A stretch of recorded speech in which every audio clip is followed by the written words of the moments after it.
Her time as Australian of the Year may nearly be up, but Rosie Batty may have forever changed what Australians expect from the role. In tonight's special report, we take a look at how she's used her position to challenge Australians to confront a national crisis, family violence. And she got real results. This profile of Rosie Batty's impact from our social affairs correspondent Norman Hermont. The Australian of the Year for 2015 is Rosie Batty. It's been quite the year for Rosie Batty. She's lobbied not one, but two prime ministers. She's spoken at hundreds of conferences and state parliaments.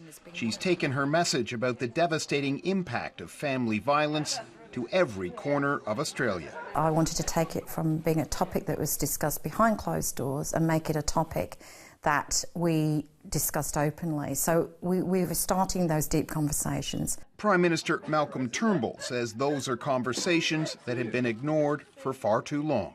She has started a process of cultural change so that men are much more aware of the consequences of disrespecting women and how disrespecting women is unacceptable. Throughout the year, Batty never wavered. Her personal experience, her 11-year-old son murdered by his father and her former partner, only added to the resonance of her message. Australian women and family face crisis levels of violence perpetrated by men. She's really given people an opportunity to look inside ourselves as a culture and understand that, you know what, we're actually getting something wrong and we need to fix that. And she achieved that. There were tangible results. Hundreds of millions of dollars in funding from federal and state governments for frontline family violence services. The changes that we've seen in government policy in terms of increasing resources are a consequence of increased awareness. That awareness also played out on a very personal level for domestic violence survivors like Robin O'Sullivan. I was married to someone for 10 years who was a violent person, and there would be sort of like this build-up and an explosion, and the explosions were huge and terrifying. At first, O'Sullivan dismissed Batty's role as Australian of the Year as tokenism, but the more she watched, the more empowered she began to feel. Do you think Rosie Batty's time as Australian of the Year had a direct impact on you? Absolutely. She has helped me to see that shame and guilt are something that you have to rise above.